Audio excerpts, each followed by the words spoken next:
All right, let's roll this thing. So we're going to start with Paul Shippey, who's a solar hot water expert. And first, Paul, just tell us what is solar hot water? Round us out on the basics of what does it mean and what is it for? Well, solar hot water is just one of the many applications of solar energy. Solar energy is those rays that are coming down from the sky. And a lot of times in the morning, I go out on my deck and I welcome the sun like this. Stand up. Let's do this. Embrace the sun. That's something to celebrate because the sun is our only source of energy except for geothermal in the ground. But I wanted to widen the perspective here on solar energy. And a lot of people's minds are stuck in that with the buzz and the rapidly falling prices on PV or photovoltaics or solar electric, that is the only. If you go on the street in Denver or any place and ask, 9 out of 10 people will say, when they heard the word solar, will think in their minds, solar electric. We're losing the consciousness of other aspects of solar, such as solar energy warms the ocean with heat and light to make plankton so the fishes can eat. So that's a natural one. If you put a green leaf in front of the sun, it's going to grow food, plants, and trees. So there's another one, a second one. You can heat up water in black pipes on the roof, which is what Eric just mentioned about solar hot water. I've done a lot of that. If you observe and stop a minute, as you get in your car in the winter or the summer and the windows are rolled up, the sunlight coming through the windows is also a form of solar energy. It's called heat. We heat up, the sun also heats up the Earth's surface, like today, so we can enjoy outdoors and have fun and play games in the outdoors because the Earth is warm. That's going to change in a few months. It's going to start getting cold, but it'll be back. And so this 93 million mile away thermonuclear furnace is supplying all of our energy, not just PV. So with PV or photovoltaics or solar electric, that is not the extent of solar energy. That's a specific application. And it's looking like it's going to be the biggest one in our life, in our lifetime, and on into the future, because it's going to displace fossil fuels, the ancient solar energy that you find in the ground. So what happens when, well, I just supposed to talk about passive solar maybe later, but it's just to give an idea of the 5 things I already mentioned that solar energy can do and does do. I mean, solar energy, our bones are made of solar energy. When you think about it, we eat the plants that are driven by the sun. But in the specific aspect of PV or solar electric, the sun shines on these little wafers, excites electrons, and off those electrons go into a wire, and we call that electricity. It's a wonderful, wonderful boon to mankind to get off of the dirty, polluting fossil fuels. So I'm going to leave it at that. And I hope you enjoy the panel. Cheers, Paul. Thanks, Paul. Give that to me. So Nathan has built a interesting hybridized home. He started with a conventional home and has added all sorts of interesting energy efficient and alternative energy systems to it. So Nathan, tell us a little bit about what you've done with the house you own. Great. Thanks, Eric. Glad to be here, everyone. So about 10 years ago, there were some power outages, issues that made me start thinking about off-grid. I've been to Energy Fair since 91, but it's the last one to do it yourself was me. Basically, I just said, well, I better do it now. I got some money. So I called up Talmuth, and he brought in Eric, and we just, right from the Energy Fair, basically took it right to my house. We just almost left the site and went to my house, and we started sizing up systems. We started with a small solar system, about 4,000 watts, just enough to get me through if the grid went down. So we put 4 dedicated plugs around the house in areas that would be most likely to be needed. upgraded that later with some more capacity so I could not be afraid of running off grid for more than a week.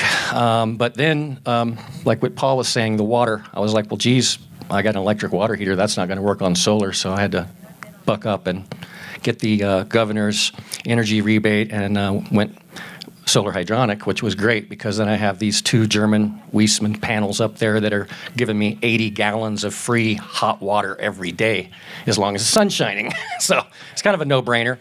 Of course, it takes a bit of money to do this, but there are grants available through CBR and other methods, so we're going to bring it right up to today.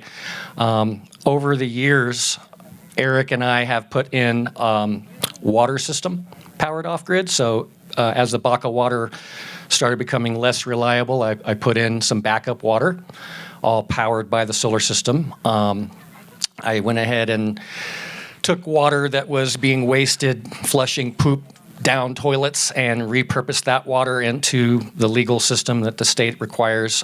You have a diversion handle on each appliance and into a sediment tank and so on, and a reed bed, and you can't water food. But basically took a good old-fashioned 1973 Baca barn. We call them Baca barns because there was R2 in the roof, R11 in the walls. This is horrible. And I just completely insulated it everywhere, did all of these off-grid systems so that I could feel just a little more, not just because I wanted to be green, but because I wanted my family to be safe. I wanted, in the event the power went out or whatever, I could wake up and have water. I could wake up and have power for the main systems. You cannot hook up ETS, that's electrical thermal storage, the electric heaters that you see with full of bricks. They're great, they're very efficient, but you can't run those on solar unless it's a waste. Before I pass the mic back to Paul, I'm going to just make a couple of statements over the years. There's a lot of misnomers around solar, and it's like, oh, we don't need fossil fuels. But the truth is, everybody, we need the archaic sun fuel still to produce these things, okay? So don't get excited that you're going to be off-grid and not be a part of the problem. Well, the main problem here is consumption. So what I learned in doing this, bringing it forward, was I had to reduce my consumption to be anywhere near not being a hypocrite, because I'm out there trying to do my best to conserve and, everything I could to be 7G, so to speak. And it wasn't working, so I had to start reducing my usage. And when I got down to that, I started finding the real toll of what fossil fuels are, the capacity to build batteries, solar panels, all of this high-tech stuff goes all the way back to oil. That's animals, plants, back to what Paul's saying. This is our true source right up above us here. Worms, the mama, father, mama, just like that. So we'll leave it there for now so we can keep it moving. Right out. Excellent. Thanks, Nathan. All right, Paul. Yes, thank you. I think this is the question you've been waiting on. Can you talk about the systems and life expectancy? Because we have these cost issues as we're putting these on and we're trying to disconnect from centralized systems and decentralize ourselves. And there's obviously a significant upfront cost to make that happen. What is the life expectancy of some of those systems? You mean the PV panels? And the hot water, domestic hot water. If you spend, say, $15,000 putting in a hot water system on your house, how long can you expect to essentially be deriving from that system? Well, with the solar electric panels, the efficiency, the efficiency degrades over time. And right now, in the past few years, I have measured between 13% and 18% efficiency. There's a huge amount of research going into solar panels, especially for the large microgrids that are 2 megawatts, huge arrays, whereby they're getting efficiencies up to 50%. When the efficiency of a solar panel gets close to 50% and above, then it's going to be feasible to start heating water with it, because solar hot water panels operate, especially if you're operating with a radiant floor where you have lower temperatures running through the system. Solar collectors, solar thermal or hot water collectors, and radiant floor is actually a marriage made in heaven in terms of solar thermal or hot water, because the radiant floor is low temperature, and when you run low temperature waters up up to the collectors on the roof, the solar thermal panels, you get efficiency above 50%. You get them 60 and 70% if the water running through there is 90 to 100 degrees. And throughout the day, it starts to climb up to 110 degrees, and at 120, the efficiency starts falling off. So with those panels, they have a blackened a surface under the glass. They can last probably, well, mine have been up 15 years, and I don't see any problem another 15 years. So you're talking life expectancy of panels. I would quote, manufacturers say different things, but it's usually in the range between 20, 25, and 30 years. But I think they'll last longer if you want to put up with the degrading efficiency of the solar electric panels over time. But have no fear. The solar electric panel industry is working really hard to put out more efficiency and lower cost. So the future is bright on that score. So if you like to get in now, you're doing good. If you want to wait a few years, you're going to get higher efficiency and even lower costs. So that's what I would say. Excellent. Thanks, Paul. Nathan, how about your gray water contained wetlands and your climate battery? Awesome. Thank you. Well, let's see. Donovan helped us get the Energy Fair at the music festival years ago, and he's like, hey, what do you think about a gray water display based on your model at your house? And I thought, geez, this is going to be fun because the state's legalizing it. So I was like, all right, we can showcase this now. So anyway, just to give you ground zero, I have a crawl space, so you kind of need a way to access your wastewater to get it to be able to divert it. Okay, and then once you have that, you just add these cocks, they're ball valves under each appliance, and you got to remember gray water is defined as water that is not with human waste or kitchen waste. Brown water, kitchen waste, we typically keep those microbes in a separate area because that's going to be, it's not legal. So you're basically using your bath water, your washing machine water, your hand sinks, but you want to make certain you're putting biodegradable products in there. Otherwise, when all that stuff goes into your reed bed, you kill your microbes. You don't want to kill your microbes because your microbes, again, 90% of them are your friends. You start putting stuff down there, it kills it. And then your reed bed dies, and you're defeating the entire purpose of symbiosis of the microbiome. So that's the first thing you need to study. Why would you do this? Because you're friends of the bugs. So I did all this, I diverted it, sediment tank followed the rules. The only thing I didn't do is I did put some beets out there in the field. I put 3 lines after the reed bed, bifurcated it first, and then put a couple small lines out to experiment with what crops.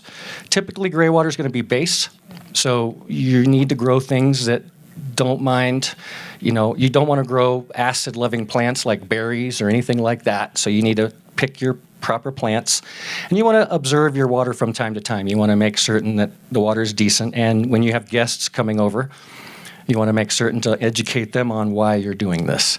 And it's been very successful. It's, I started doing it right before. It was kind of a big push all at once, but it made improvements. So it's been about 7 years now, and it's still happening. It's successful. I haven't taken one of my scoria rocks and to have it analyzed by a specialist, a microbiologist, but I was told that each one of those scoria rocks has over 1 million microbes that help, as long as the system's healthy, they break everything down.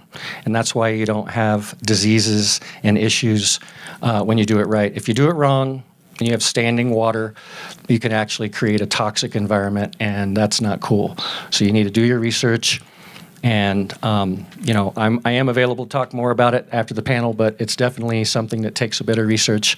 So we had the first question was that, and then the second question, the climate battery. Climate battery, Jerome Osentowski of Central Rocky Mountain Permaculture Institute in Basalt, along with other people, the Egyptians, and goes way back, have devised a way to take the solar energy caught in a structure and pump it down either through siphon, which is a static method of just convection of heat. Higher pipes will draw, lower pipes will have the intake, and you can get a circulation going, which will charge the earth below that heated structure. So that is a really awesome way. It's fairly new, but it's actually really old. So I have built one of these models. There's about 8 of them in Crestone. I was like number 2 or 3. But mine is a pretty simple one. I have 2 large intakes, 12-inch PVC pipes goes into a manifold about 3 feet under my greenhouse. And then attached to that manifold are 32 4-inch perforated drain tubes. And those go about 24 feet to the other side, to the other far side, where there's another manifold that have the shorter pipes, which allow the exhaust. So on a hot day, it's sucking in the hot energy from the top of the apex of the structure, takes it into the earth at about 120, 150 degrees on a hot day. The earth sucks that heat out and the moisture. It can do a lot of things. It's an amazing symbiotic system. The other side, where the air's coming out, it's between 30 and 35 degrees cooler. It's amazing. So it's like an air conditioner over there. So if it's 100, it's over there at 70. It's amazing. So I highly recommend that. You can do it to any structure as long as, again, you can excavate and bury these tubes. The main thing that you have to have is a solar capture, and then you have to suck that heat down. And it can heat buildings, greenhouses. In Europe, they even heat parking lots to keep the snow from building up. I mean, this is used. This is not just a Crestone thing. You can Google climate battery or geothermal heating systems. There's so many models. But I have to say, if you go to Jerome's, if you want to know his method, I highly recommend it. And Michael Thompson and Jerome have just inspired Crestone many, many years. He would be here normally if it wouldn't be for COVID. So thanks, Jerome, for showing me about the climate battery. Here you go, Paul. Excellent. Thanks, Nathan. And I think I'm going to pull Eric into this conversation. What? Okay. He's got a little experience with solar and life expectancy and different things about those systems. So regarding what Paul was saying, yes, PV panels, photovoltaics, do indeed age. They turn brown and they start losing efficiency. However, we still have access to panels from the 70s, back when solar was just getting started. And some of these panels are still making power, usable power. Nothing compared to something brand new out of a factory, but still usable, still functional. We don't yet know the lifespan of good photovoltaic modules. There's a lot of cheap ones out there that start delaminating, and the good ones are solid for who knows how far out into the future. So as far as investments go, yeah, it's definitely worthy because we don't know how long that payback lasts yet. So that's my 2 cents. I'm going to milk you just a little bit more as we find Nick Chambers making his way to the stage. Welcome, Nick. What's up, gentlemen? Good to see you. Good to We're gonna let you go. we're gonna get to you in just a second on what you got going on over at your place. As soon as I press Eric for battery information, because I find Eric to be a little bit of a freak about batteries. Fair enough. Battery tech. We've been running on lead acid batteries, the same battery that's in your car, for that patent is 250 years old at this point, and it's still the most common battery tech on the planet. Yeah, well, they're reliable and they work. However, we are on the cusp of being able to go to lithium batteries, get 4 times the lifespan average, half the container size, half the weight, and the cost is, when you factor in the lifespan, lithium pays for itself repeatedly in lead replacements that you don't have to do. We're at that price point. We are at the crux of that, where we're seeing lithium is actually a cheaper battery bank if you can factor in the lifespan. It's a bigger initial investment, but it's going to last you longer. So if you're talking about building a power system, it's time to go lithium. There's been a lot of other technologies out there, but nothing has replaced lead until now.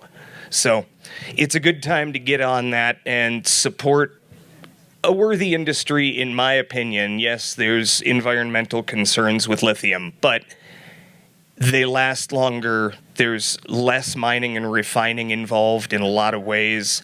Again, that's my 2 cents worth. Thanks. Yeah.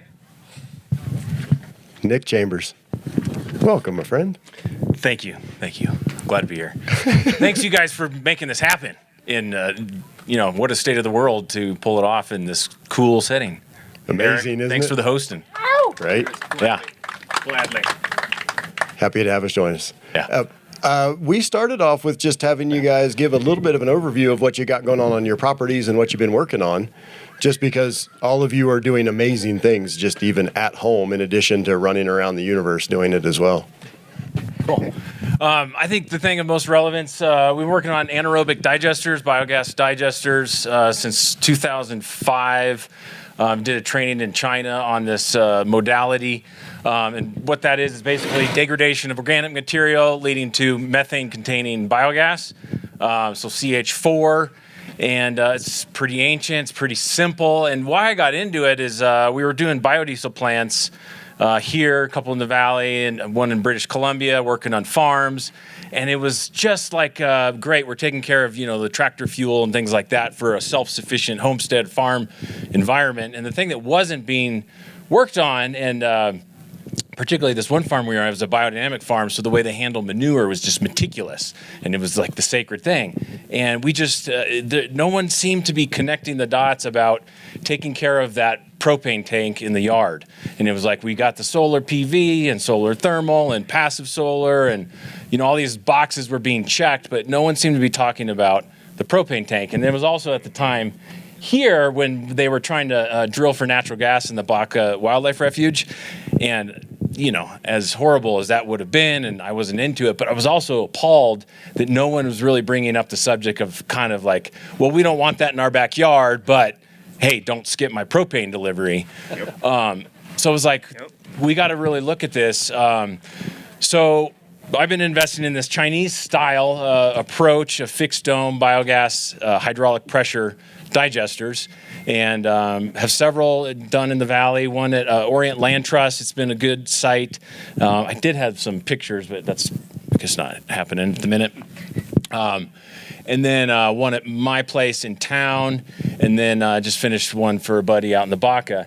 And so we're getting the sort of installation procedures down and the utilization down. We've been playing with, how do you use it? Great, you make it, but now what do you do with it? And people are like, oh, well, I want to run a generator, and all these types of things. So to me, it's like peeling back these different layers of like what's next.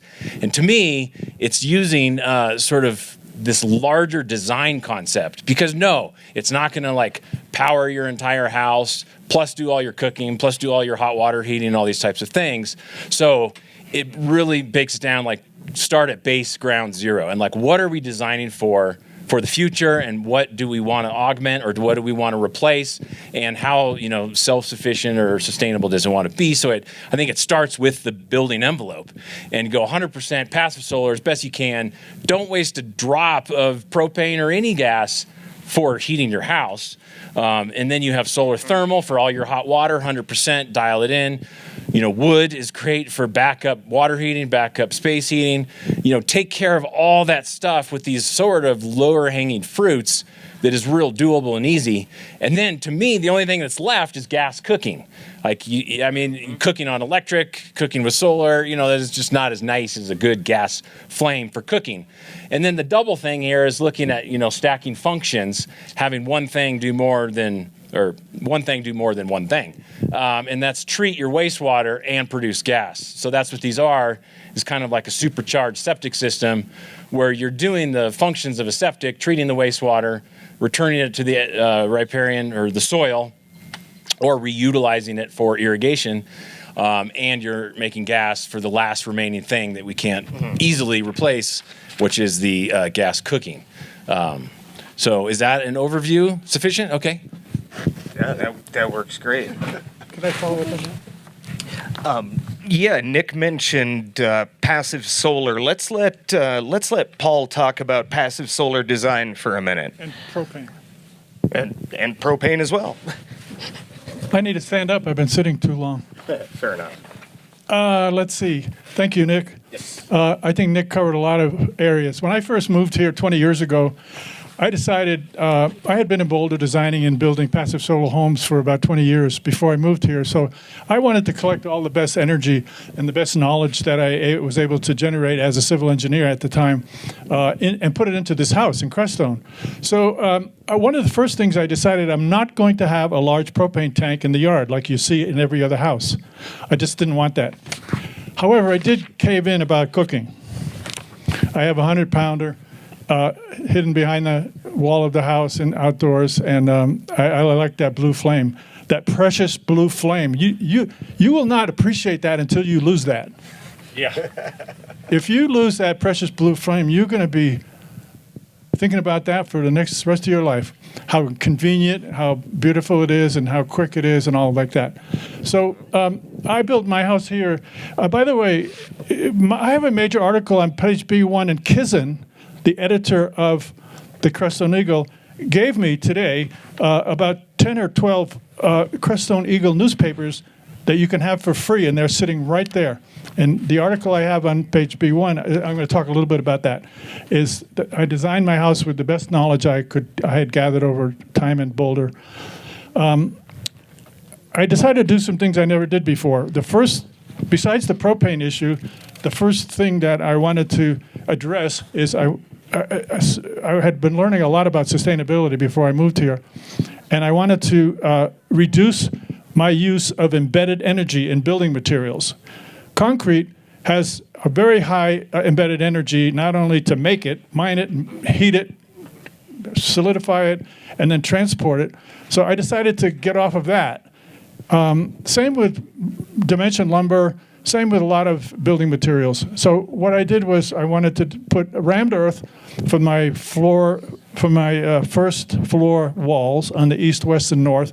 And that earth all came from Kenny Skoglund's gravel pit over here, 5 miles away, and also from clay I was able to scrape up off the ground in the Southern Valley. We do not have clay up here in the Northern Valley much at all, but anyway, so I put together recipes and made a rammed earth wall. There's a lot of details about that, but let me move on to the south wall. That was the east, west, and north wall.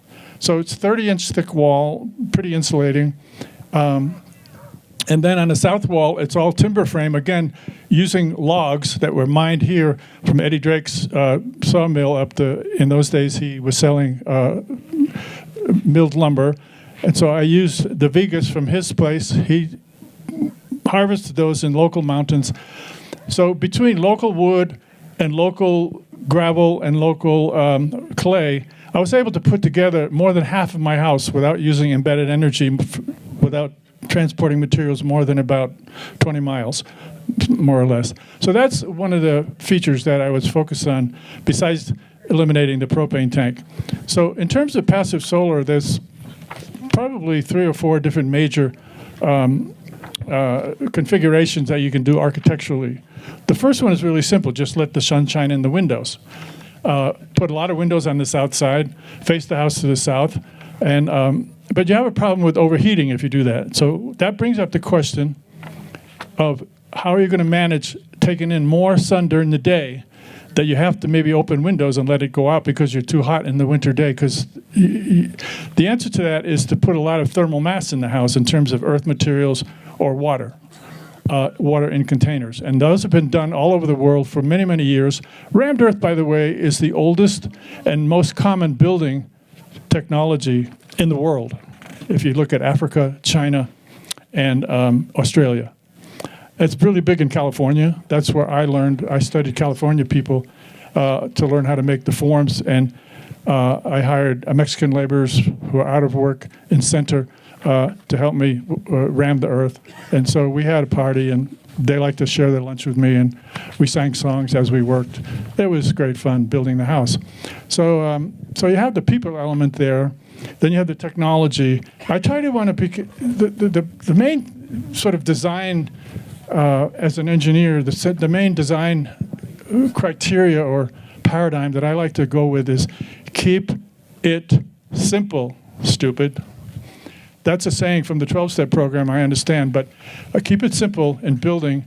I've seen solar hot water collection systems with 5 pumps installed in the system to make it run. Me and Michael Wasserman brainstormed for a few years on how to get it much more simple. So my system runs domestic hot water and space heating and radiant floor heating on 1 pump. So I'm not going to get into details about that, but you can simplify. Simplification is one of the design parameters for sustainability, no question about it. So I encourage you to think, research, think again, plan more, get your pencil and paper out and draw things, and really get into knowing what you're going to do before you do it. You will be so happy you did that. The time spent on that is probably 10 to 1 worth what it takes to build a house. So anyway, I don't know what else I can cover, but the main thing about passive solar is letting the sunshine in, providing thermal mass inside. And you get that article you can read about and see pictures more than I can explain standing here. But I think that passive solar is the cheapest, easiest, simplest way to go. But in my house, I knew that that would not heat the house in the winter by itself, that I would have to have a backup. So I decided to put 7 solar thermal panels on the roof to pump water all day long into the radiant floor. All day long, the sun is shining on those panels, storing water in the radiant floor. At the same time, during the day, the sun is pouring in these massive south windows, and I have a lot of thermal mass so it doesn't overheat.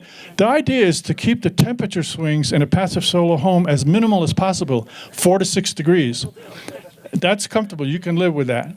Maybe you have to put on a sweater when you have cold and cloudy weather.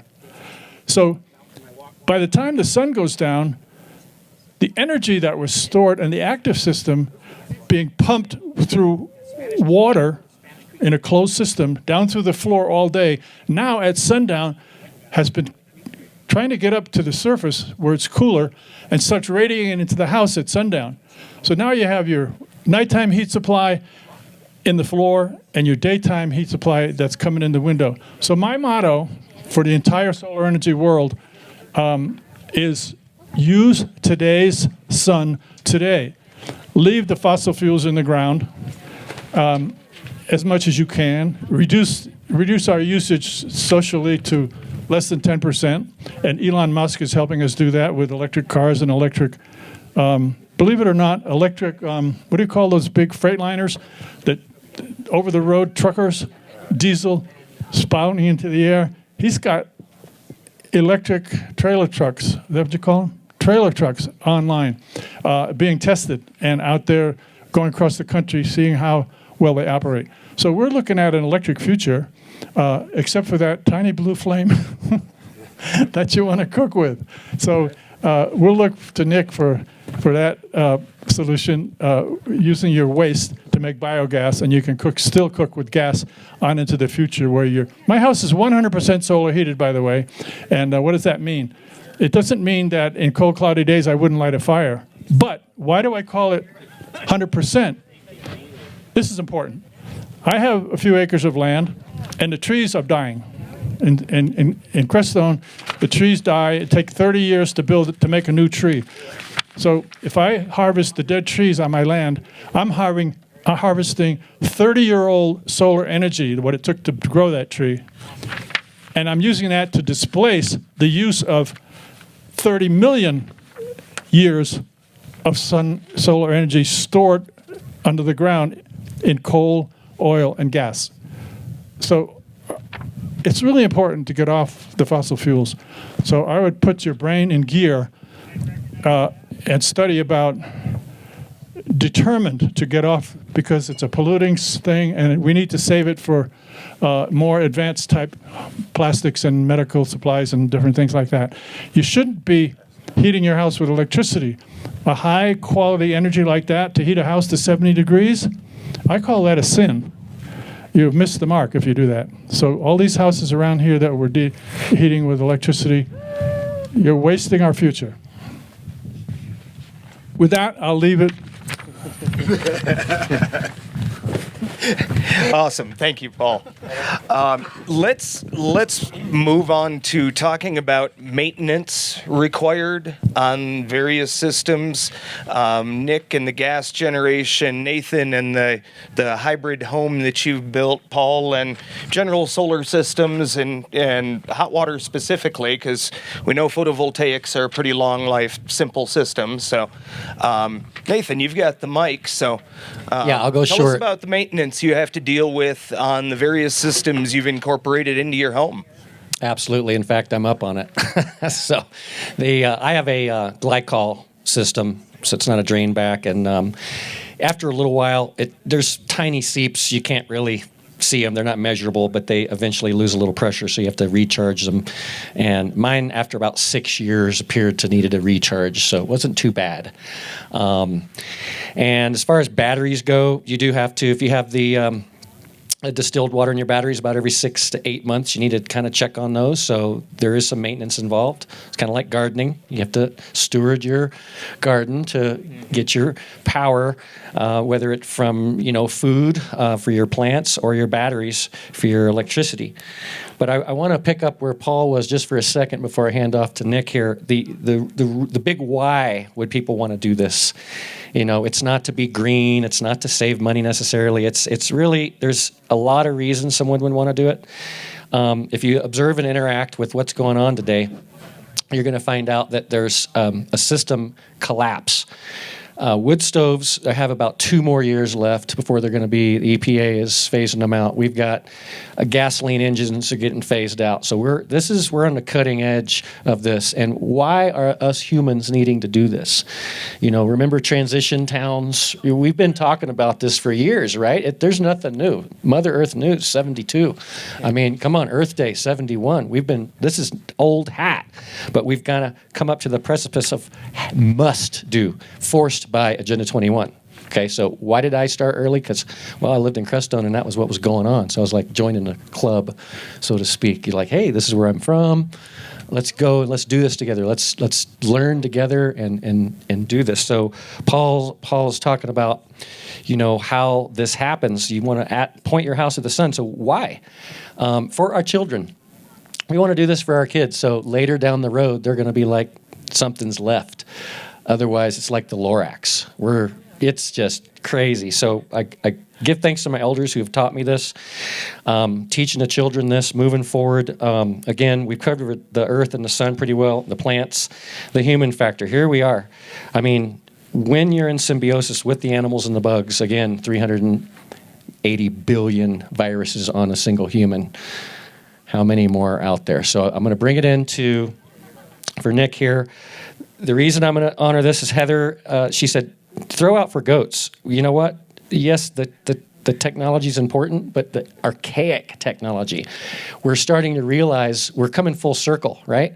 So when Nick builds this digester, and we had the biodiesel symposium at, 4 years ago, Energy Fair at the charter school, we had people coming from all over the place. This is the wave of the future because it's goat poop. It's compost. It's old waste material that not only can create the blue flame, but also can run generators cleaner. And it stacks functions because we're just talking about a complete cycle. And at Living Arts, Nick's created that, and he's inspired many, and now he's on the food train because we need food, family, safety. It's kind of in that order. So anyway, I'll pass it off to Nick here, but please observe and interact. Keep your ears and eyes open, especially your heart. Stay meek, stay teachable, and let's get it going, folks. Love you. Awesome. Thank you. As far as maintenance on these cast concrete hydraulic pressure digesters, they're really beautiful and simple.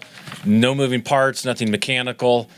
We do scrub the gas because it comes out with a little hydrogen sulfide, which can corrode, fine metal components and gas burners or something.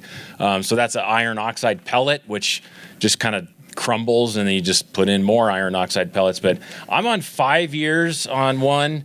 Certainly the iron oxide pellets have not been an issue. And then, it's a septic system. So any septic system, you got to get them pumped out. But again, I'm going on 5 years. And it's not just taking septic, and it's on a commercial kitchen, so it's getting quite a bit of material going down. Plus, I'll grind up 50 pounds of potatoes and pour it in there. And once or twice a week, I'm doing 5-gallon bucket of just food scrap slops from the kitchen and grind that up and make these smoothies and pour that in. Despite everything I'm putting in there, it's a 2,700 gallon vessel.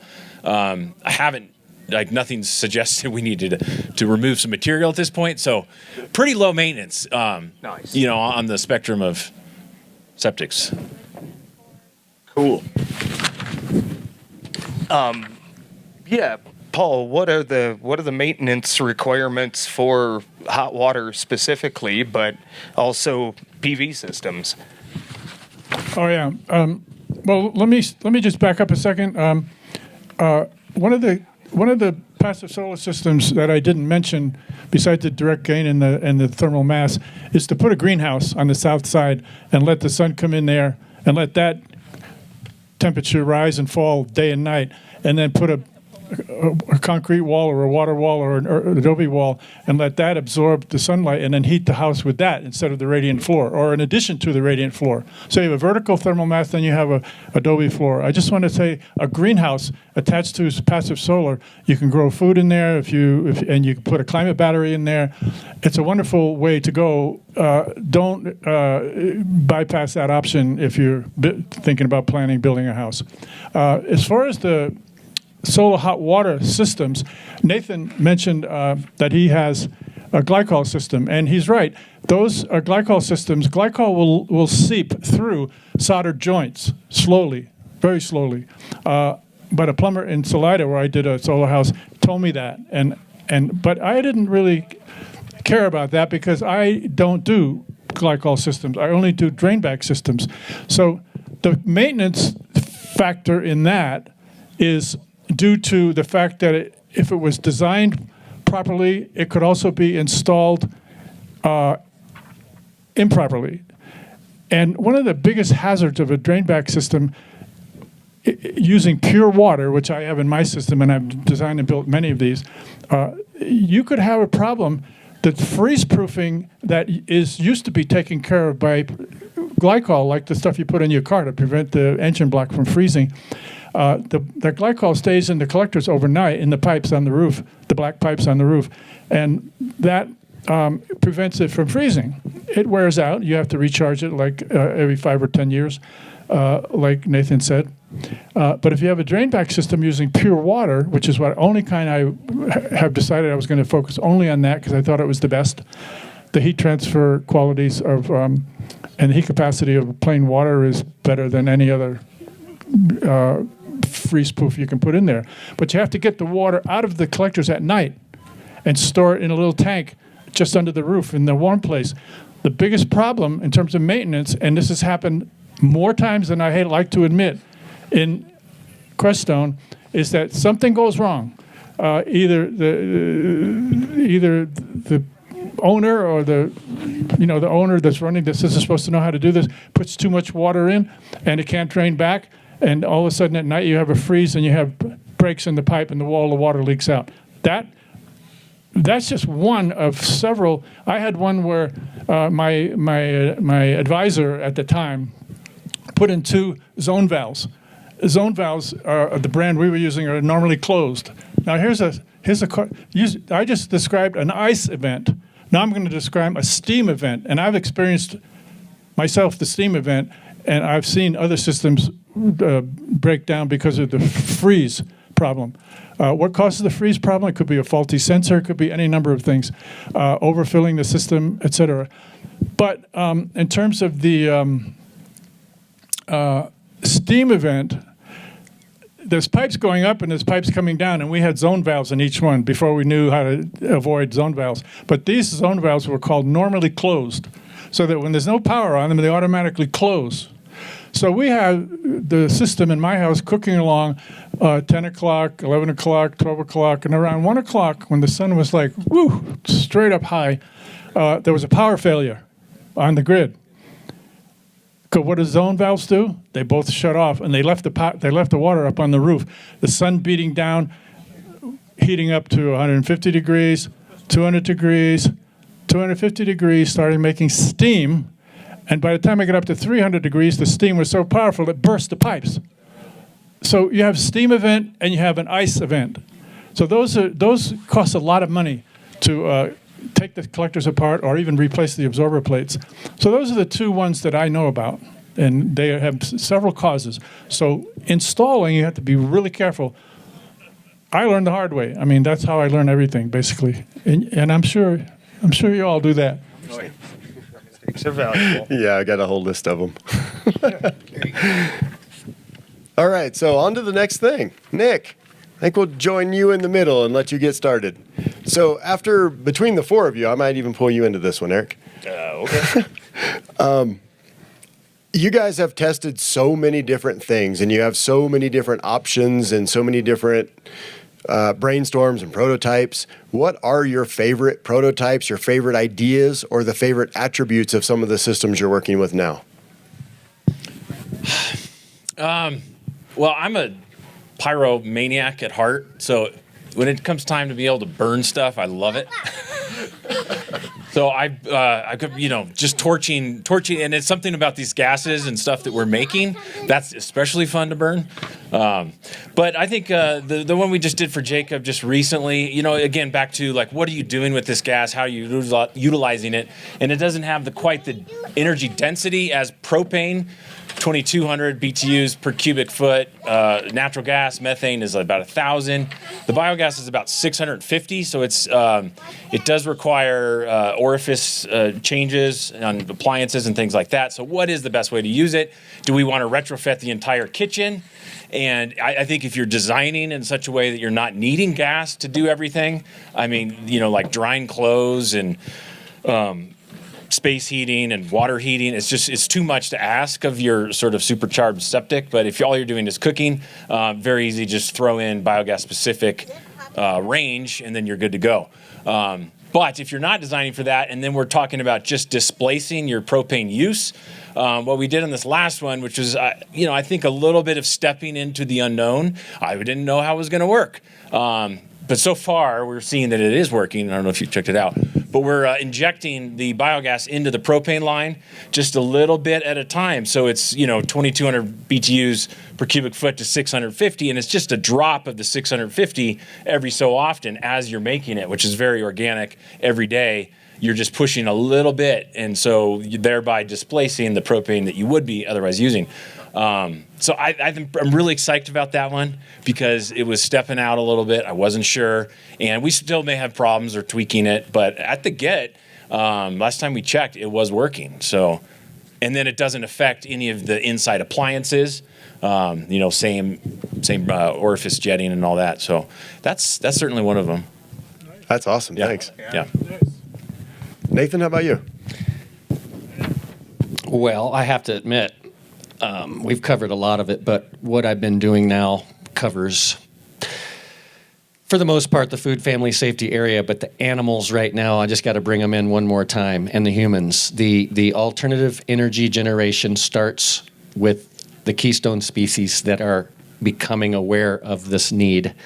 So I believe right now, if you take these same systems, the solar-powered buildings with animals, plants, and humans, and you start becoming symbiotic and stacking these functions, you're going to become enthusiastic about studying more and making this happen. Because right now, I think for me is the inspiration of sharing.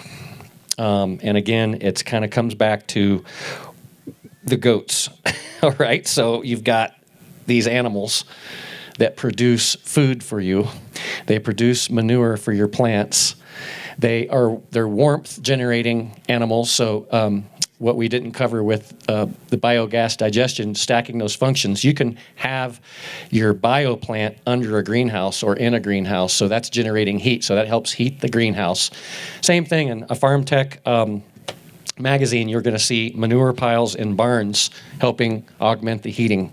Okay, so you've got this. So I'm kind of really excited about animals. And if you study these animals, they they come back to their dung heaps at night to sleep. They're like electric blankets, but they're bioactive.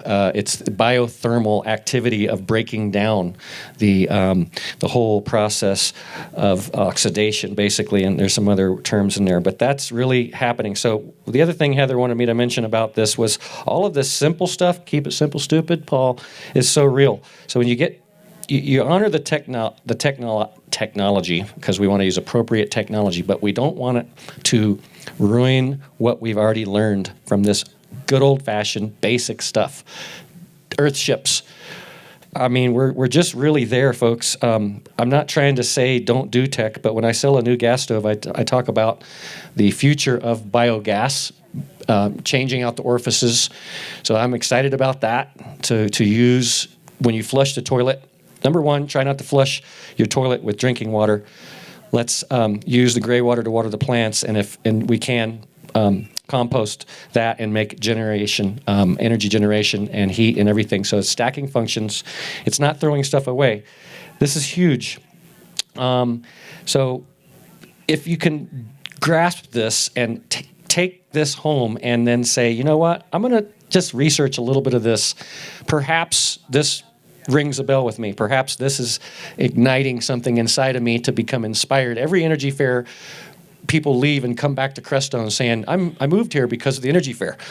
So it's like, I came here before that, but it was the energy fair made me in 91. I was like, I'm going to move here eventually. By 95, I was here. Okay, so what's exciting? It's the microbiome. It really is. It's the soil. When you add water, the bugs just come alive. The plants, the mycorrhizae, all of this happens, and without this awareness and knowledge, all this other stuff we're talking about is peanuts. It really is. So the bigger picture, standing back, understanding appropriate technology when it's time, do it. But start with the basic, simple stuff and follow your heart, follow that gut, and trust the kids and learn from your elders. Love you.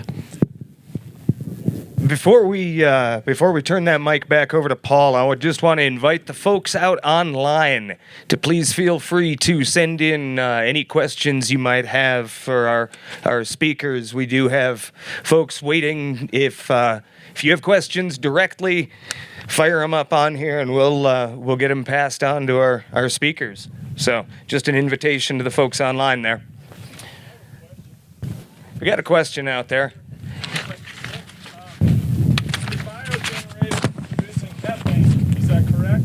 Yes.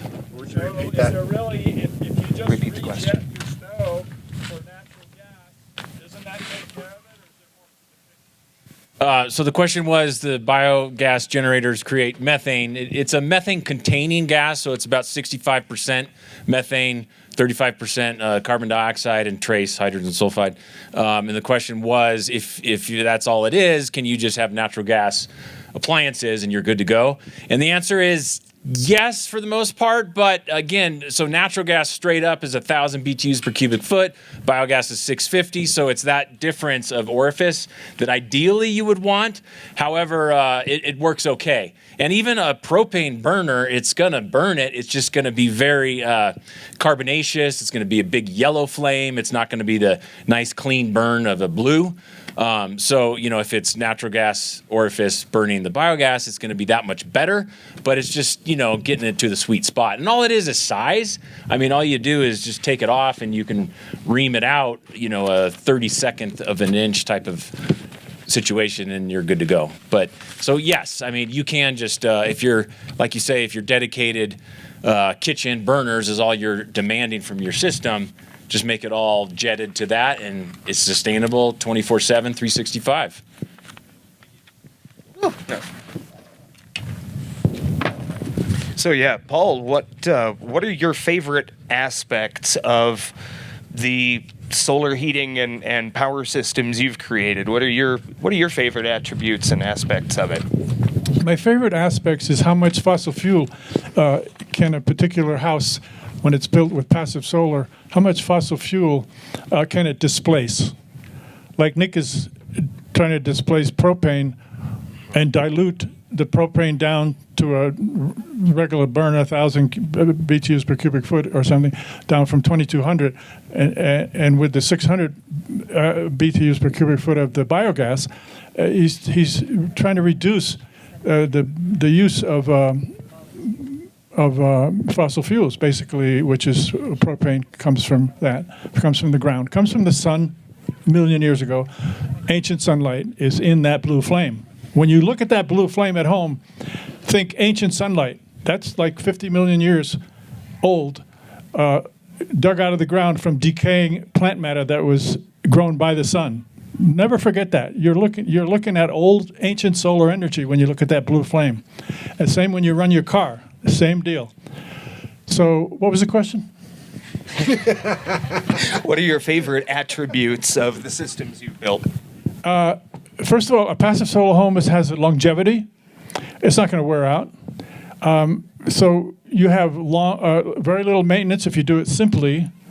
And if you make the building, design the building as a passive solar collector, the whole building is the collector.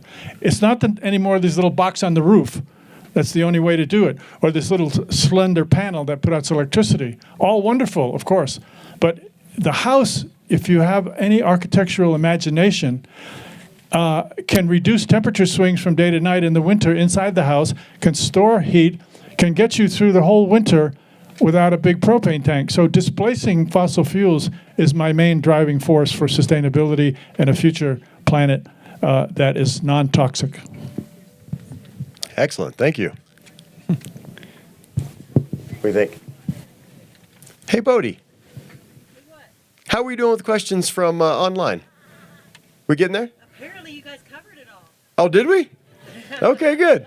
I got one more. We're having a little technical difficulties with some questions coming in right now, so keep taking No worries.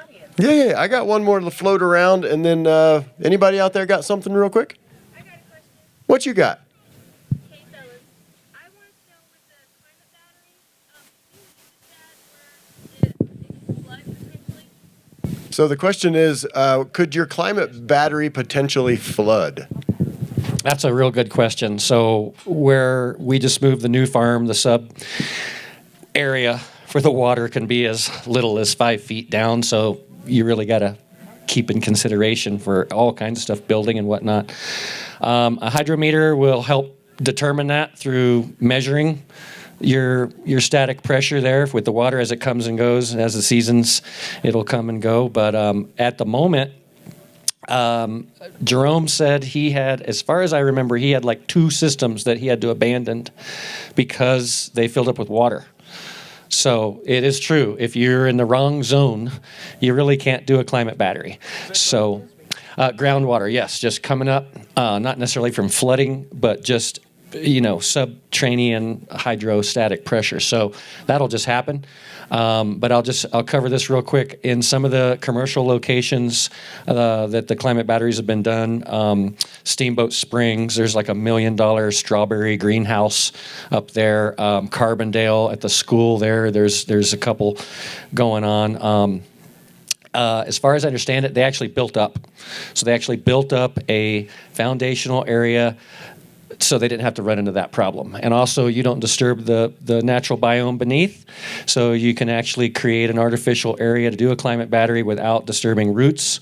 That's the other thing, our new place, there's too many roots, so it's hard to dig, and you don't want to plow up life that's hundreds of years old trees. So you have to consider all these factors when you're doing a climate battery. And then the last thing I'll comment on is that if you do a climate battery, you got to make certain that it's in there and not stab it and destroy it. So you need to put a sign up, climate battery beneath, beware, be careful. Don't poke holes in it.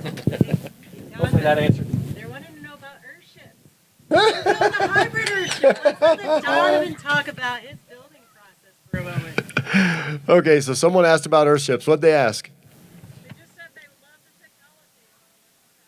Oh, you want to learn more about Earthships? I think we're going to cover a lot of that in the construction. We're on the wrong panel. Next panel, we're going to cover all of that. But yes, I would happily climb on my soapbox about Earthships. It's okay. We're going to go for the hey, do a quick announcement. Anybody want to help us at the gate? Hey, does anybody want to help volunteer at the gate? Is anybody bored looking for something to do? Because the gate could use a little assistance. Even 1 hour shift would be great. 1 hour, 30 minutes. We'll take what we can get. We have a question in the audience. What do you got? Okay. Wondering when you were talking about batteries, using today, how do you take into account what some of the waste that's generated in the mining process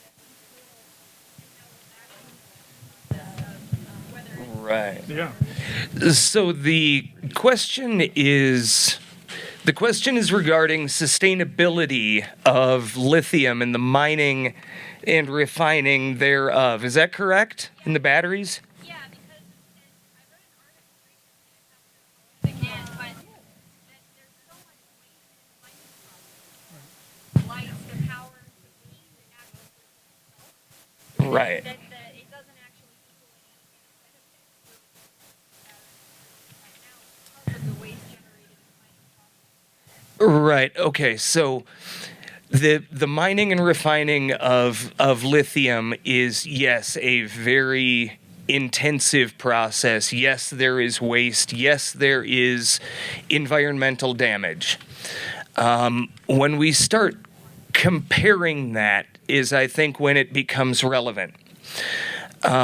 We're talking about a longer lifespan for the final product, which stretches out any initial investment. The environmental damage of mining and refining lithium compared to anything else, say the AA batteries that we're addicted to, they never store as much power as it took to make them. A lot of our batteries for hundreds of years now, a lead acid battery doesn't store as much energy as it took to make it, and it never will. The initial investment is still incredibly high, so being able to stretch that out further, making better use of, yes, everything has its downsides, unfortunately, and the same is true with the old nickel cadmium batteries, the nickel metal hydride batteries, all of our alkaline batteries, the single use batteries that we throw away. Compared to those, no, I don't see lithium as nearly as detrimental to our planet or to the systems at large. We are getting better at recycling lithium back into batteries. Yes, lead batteries are very recyclable, but there's also waste streams involved in those as well. A lot of it has to come down to, are we going to compare apples to oranges in terms of what's more toxic, what's more, I mean, if everything has a downside, we do have to make some choices. And the fact is, as all of these guys have said, the consumption is the real problem. You power the planet with solar, and we're still going to run into the same, well, different set of problems. But anywhere we turn, the problem is not how we generate or store the power so much as our demand for energy and the way we use it. And so, yeah, we do need to make some conscious and moral choices about where our energy comes from, how it gets stored. And those are bigger questions. And you're absolutely right to bring them up and demand that they be addressed. Our whole society has become very toxic. Everything we do has side effects. From our single-serving plastic wrappers that end up in the oceans, everything has a side effect. And at this point, we need to choose the side effects and the longevity of those side effects. And yeah, we need to be making conscious choices of how we use and store our energy all the time. And we do need to be thinking about the toxicity levels and how these things affect future generations and us right now. You know, and our water supplies, our air that we share. You know, we all live downstream and downwind. So no matter where it happens, we all have to deal with the consequences. So I applaud the question, and it does, it does warrant being looked at very carefully, how we use and store power and where that goes and how long it lasts. So thank you. Appreciate it. Where were we? Anybody else? Yes, sir. So, many of you know me. I've been in the solar industry for 25 years, thermal, passive solar, and I agree with everything you said. And unfortunately, solar electric is connected to ocean tile. Solar thermal, passive solar seems to get pushed off to the side. But I've been Let's get you a mic. Just come on up. Grab a mic and say what you got to say. Nobody else can hear you. All right. Yeah, it sounds like you got some good things to say. So start over and. Thanks, Eric. Yeah, you're very welcome. Thank you. So, I've been in energy, solar energy, wind energy, solar thermal. Most of these guys know me. For 25 years, I built straw bale homes, passive solar, and it does seem like solar electric has become the sexy representation of solar power and energy. But I've been watching what many call 0-point energy, free energy devices for almost that same time period. And it seems like every time a company is going to market or something, they get shut down by national security reasons. There's over 5,000 patents that have been suppressed in the last 50 years that have to deal with this. My question to you guys is, I'm now seeing at least 5 or 6 companies that seem like they're going to make it to market with these 0-point free energy devices. And they're not much bigger than this box here. And they need a little power to get them going, but they use certain windings and rare earth magnets, and what they're doing is pulling this energy out of the air that we can't see. Some call it the ether. There's a lot of names for it. So have you guys been following this technology? Do you see this actually coming online in the near future, or do you think it will continue to be suppressed by the big boys? We know who all they are. Okay, thank you. Thank you. Gentlemen, who wants to step on that first? I will definitely put my neck out on this one and just say I don't believe in free energy, and I think it is the wrong way to treat living on Earth. It's like spoiled children asking for a candy dispenser to never stop. And it's back to what Eric was just saying. The demand that we are asking from the Earth is too much, and we need to really look at what we require, what we're asking to be powering our lives. And not that I don't believe in free energy, it's right here. It's the sun. The sun is the great driver of this planet. It's a carbohydrate economy, whether it's biomass or direct effects of the sun. I mean, that is it. And I think these other things are distractions. And again, with full due respect, and I could totally be stumped, and there's a lot that I'm not aware of. But I'm just saying, when I look at what people doing and how we live, and I just don't think that unlimited free energy is the solution. So I'll leave it there. You might remember when electricity was really starting to be generated on a large scale in the early part of last century. And I was a child somewhere in that game, and I never forget seeing signs advertising, encouraging people to use electricity. They never mentioned where it came from, but all they said was, the guy's name was Reddy Kilowatt. It was a cartoon character, and they were advertising as electricity is going to be too cheap to meter. And exactly the opposite happened. It's too expensive to use because of the environmental damage. So. I'll say something on the aspect of free energy. We don't know how to use what we have. We don't deserve unlimited energy, in my opinion, if you're not willing to work for it and be conscious of it. I agree with Nick. Unlimited energy is not the answer. Furthermore, the second law of thermodynamics pretty much... There must be waste, and where is that waste going? Where is it coming from? Until we know better, our human hubris has gotten us into a lot of trouble, messing with things we don't understand. We start messing with stuff on that kind of level, and I think that is the ultimate in human hubris, personally. Thinking that we understand those basic physics principles enough. Yeah, it says to me that we're not ready yet. Nathan, anything?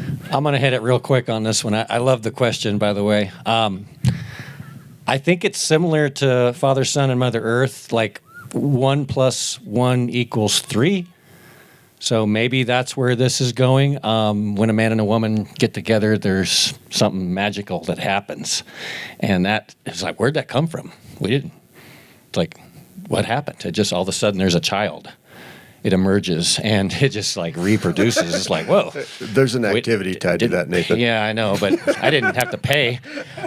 Anyway, I'm just going to say that I think there's some magic here, that it's not that it's cost something, but we do have to pay attention. I think energy flows where attention goes, right? So if you're putting a lot of energy towards something that, for example, this festival, if people didn't get over here and do it, it wouldn't be here, right? So that's where these guys are coming from. But also, what gave them the inspiration to do it? Did they have to pay for that? I don't know. It came to them, they had a calling, something happened. Wade became a board of directors from our electric power company, and he's making a difference. We're all doing something that makes the wheels turn. And you probably have something, I forgot your name, but Kurt, that has a piece to this puzzle. We're all part of something here, and we may not know what this magic is that you're talking about yet. I mean, Tesla had something going on, right? We all know about this stuff, but it's just... Yeah, thank you. All right. So anyway, with that said, I have to say I bow to the magic. Certain things, symbiosis happen, but at the same time, I have to wake up in the morning, and if I fast and I don't eat, I don't put the inputs, the yield is less. There is a time after fasting, after about 2 weeks, I've experienced that pops up.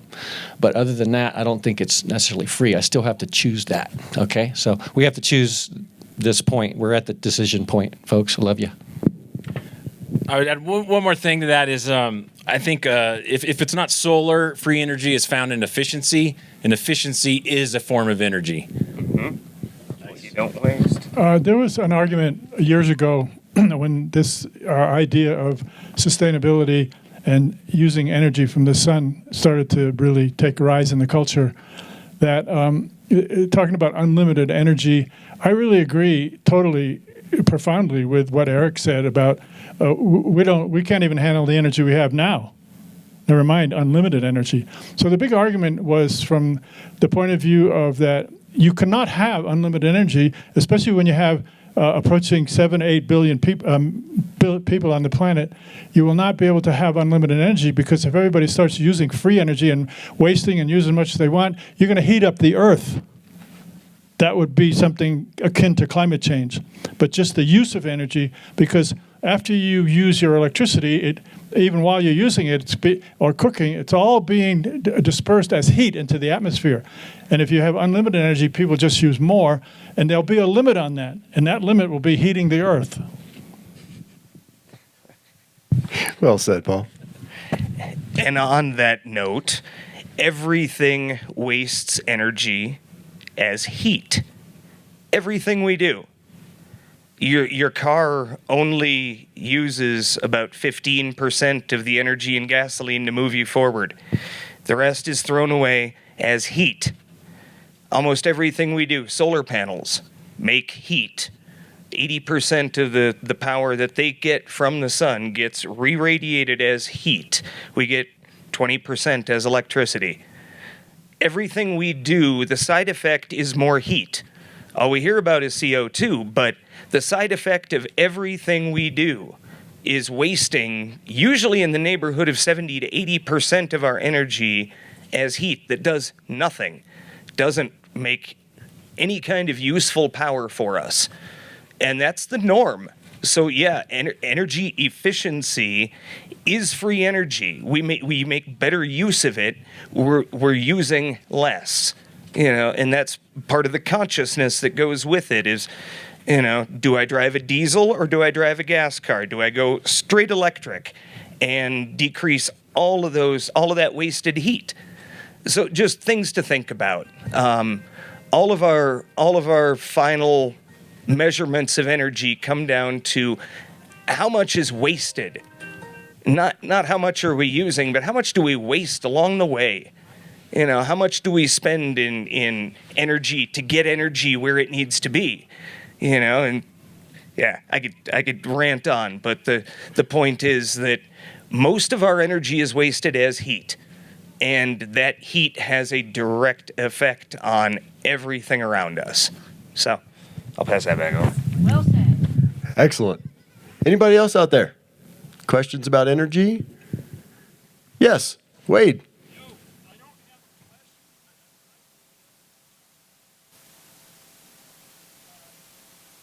Do you want to come up and grab a mic, Wade? No, they won't be able to hear you unless you do.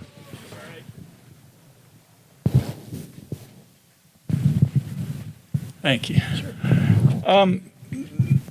The issue of batteries is a big one because all of our renewables, can you hear me all right? All of our renewables are basically, it's when the sun's shining, right? Microphone. Okay. Sounds like there's an echo. Anyway, what do we do at night? Okay, that's the question. So we can have hydro, right, if we're near a dam. And where I'm going with this is something called pumped hydro. And we were going to do that here in Crestone, and we didn't pull it off with getting a grant from the government. We're too small. We don't have enough people here to drive a project that costs that much money. But pumped hydro is one of these things we have to come to terms with. We don't like to see windmills, do we? But we kind of like to turn on the lights and listen to music at home and such. So one thing about our new sort of paradigm that we have here is we need to get used to our energy habit and figure out ways to accommodate that without taking the whole thing down, sinking the whole ship, right? So where I'm going with this pumped hydro is something kind of like wind energy. Wind and solar, they all generate lots and lots of energy during the day, right? Well, what can we do with that energy? Well, we can run pumps, right? There's actually a huge surplus of energy from the sun and from wind, and there'll be more of it. But the question is, how do we store the stuff, right? Okay, so what we're going to do is use gravity to generate electricity during the off hours of night. What does that mean? Well, we got to be thinking about where are we going to put this water? Where are we going to put it? Yeah, well, how does that feel? I mean, think about it. Where do we usually store water? We have dams, we have water tanks out in the plains where they have the name of their little town on that water tank. Well, every time that water comes down the pipe, it can be turning a turbine, and that can be generating power. So that's the kind of thinking we need to be looking at is a little bit more, how much flexibility do we have? Obviously, we don't want to be putting a dam up there in North Crestone Creek, right? Yeah, maybe. Maybe can we do it in a way that's aesthetic? Can we satisfy that? I mean, no, it's not going to be natural. It's not going to be natural, but there's a hell of a lot going on here that's not natural. So it's a question is what you want to have. Of course, we're going to have our retreats. Well, we want to escape from all this craziness, right? So if there's a dam up there in North Crestone Creek, we're not going to be real happy about it. Well, it's just something to be thinking about. All right. Thank you. Thank you, Wade. I'd like to just give Wade a shout out that he is, I believe, on the board of directors. Is that proper? For the SLVREC? Is that correct? So he's working with our local energy grid to try to clean things up. And so, yeah, the guys out on the front lines trying to make some conscious change happen. So thank you, Wade. Appreciate it, man. So we got a question from the web here asking to compare lithium to the extraction of petroleum. First and foremost, lithium is reusable. Pump and burn doesn't really compare, in my opinion, to mine it and use it 10,000 times. I don't know of any way to use petroleum 10,000 times other than recycling the plastic that gets made from it. So as far as that difference right there, you could potentially mine some lithium and use those batteries to go dig coal, I guess, if you wanted to, for a long time. Yeah, to me, the question is, single use versus multiple use. And yeah, anytime you can reuse any single resource more than once, you're doing great. So yeah, I hope that's that's my 2 cents worth. Anybody else got an idea on that? Nick, you got something to say? No, that's perfect. Yeah? All right. Let's see. Nick Navarez? Where's that hat at? There it is. What kind of time we got left? Because I've got stuff we can talk about. 5 minutes? Perfect. Guys, we got 5 minutes left. So you guys, how do you ask this question? So we are where we are, and we're definitely pushing the envelope of what culture is doing, I like to believe. But for you guys, pushing that envelope, where do you see the future in some of, I don't know, our lifestyle choices, some of our energy usages, some of the ways that you see things shifting into the future, or possibly, like Curtis brought up, free energy or something coming down the line that could have potential? We do 1 minute. Thanks. We got 5 minutes left, so I'll just do 1 minute real quick. I'm going for waste. I think the future is to not throw stuff away. This whole idea of throwaway is just over. Zero waste is where we're at. I believe all the poop that is just flushed down is energy that we're wasting. So, in addition to the drinking water. And so pretty much add that up to every single thing we're throwing away. I think that's alternative energy's future. Okay? Love it. Thank you. Thanks. I have just two suggestions for the future. One is education. People educate themselves about the issues. Obviously, Eric is very educated. He brings in a lot of features and points about this whole thing. And so education about free energy or overuse of energy, heating up the planet, climate change, alternative energy sources, all of that. But it all comes down to the education. Hopefully you'll come out the other end as you go along. You'll come out with the ethic of conservation. So using less, using less, and using less, and using less again, and again, and again. So use less will save everything. Thank you, Paul. And I think that is what we have learned at this point, is that it's our consumption rate that's the problem. Exactly. Yeah. You know, the Energy Fair is such a great point for us to all come together and do this. And, you know, each year I feel like we kind of up a notch a little bit and thinking differently or doing something different. And it's propelled a lot of us. In the beginning, we were just doing stuff. And then people were like, well, does that pass code? And I was like, come on, that's not the point here. But more and more, and I guess as I'm getting older too, after 30 years of the Energy Fair, it's also like, okay, we got to play by the rules a little bit. So one small success is we are getting the digesters. I have one more to do, and then it's passing Colorado Regulation 43, which means it will be an approved product in the state of Colorado, and you people can pull it off the shelf and plug it in. It's not going to. The fallacy is to compare it to a septic system or to compare it to the propane that people are normally using. But I think the success is at least it's stamped, approved, and available. So just kind of upping the ante year by year and getting things more into the mainstream. And if they have to pass code, then we got to do the work to get there. So it takes a lot of work. That's why the free energy thing bothers me, because what doesn't take work, and especially in trying to keep humans in a good homeostasis on the planet. I think we have a lot of work ahead of us. Excellent. Thank you. Right on. All right. Thank you, gentlemen. Question. We got a question? Oh, we got another one.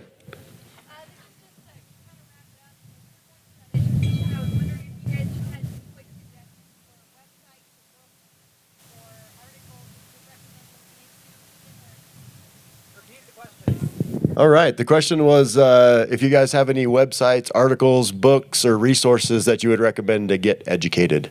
Yes, I have a website called CreststoneSolarSchool.com that has tons of resources on it, a lot of it mined locally. And I want to remind everybody, if you want to get a free copy of the Creststone Eagle that has those references that I'm talking about in it, Kizen, the editor, gave me a bunch of newspapers. Please don't be shy. Come up here and take a Creststone Eagle, take it home with you. That's a resource for you. And for those of you that are watching online, that is available electronically as well. LivingArtSystems.com is my website. It's got a link to Santa Fe Community College Biofuels Program, which is a great resource for the biofuels sector. And I have some pamphlets. Feel free to hit me up after the talk here. Awesome. I would say my favorite's really Central Rocky Mountain Permaculture Institute. Jerome covers a gamut of things, and there's links on his website to a lot of others. So that would be one I'd leave you with. But Diamond's going to give us a lot with the Oppenheimer connections. We're going to have just a plethora of stuff. But yeah, find me at the 7G booth over at the Black Van, and we can talk more. Thanks, everybody. Excellent. Thanks, Nathan. And I'm going to go ahead and throw my favorites in there, which would be BioVeda and Alosha, bioveda.co. He does a lot with water reclamation, wastewater treatment, contained wetlands, as well as the Earthship folks. Michael Reynolds is a pioneer and a genius when it comes to those things, and I love those folks.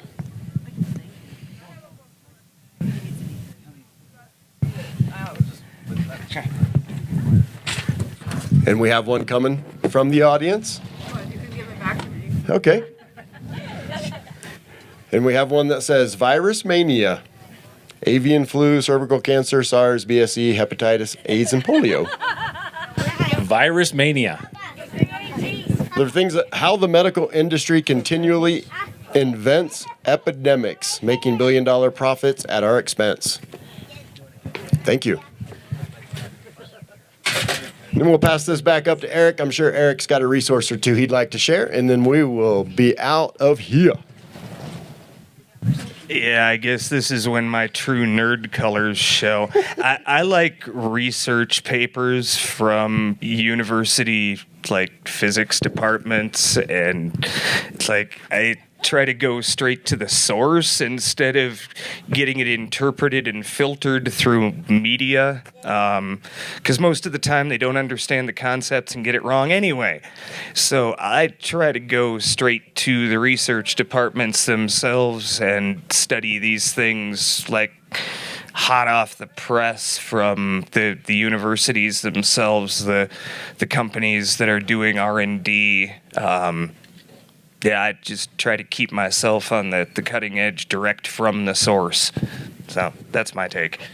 Okay, and another resource, a really good resource, is the two government solar energy laboratories. One in Golden, Colorado, called NREL, National Renewable Energy Laboratory. Just go nrel.com. And the other one that's also local, right down here in near Santa Fe, is Sandia Laboratories, SANDIA. They do an enormous amount of cutting-edge research on photovoltaics, including fostering creative partnerships between different levels of the culture, like the universities, the entrepreneurs, the business people, the manufacturers, the communities. They're developing this whole concept of how do you call it? CCA's community, gathering communities to agree to buy a certain amount of energy from a huge array. CCA, I forget what it stands for, but in other words, it's that technology is starting to come into the culture in a way that neighborhoods are now being contacted. Do you want to, like we did that grant that Wade talked about, neighborhoods are starting to take part and partner with the high-end research. So there's this flow starting to happen between the culture and society and the high-end research, where can we put the next more advanced system that has the highest software for increasing the efficiency and et cetera, like that. So there's a lot of things besides NREL and Sandia, and California has a lot of websites that'll give you a lot of that creative partnerships that are going on among different levels of society. Excellent. Anyone else? One more? Last chance? Closing it down? Gentlemen, thank you so much for sharing. Thanks for everything you do in the world.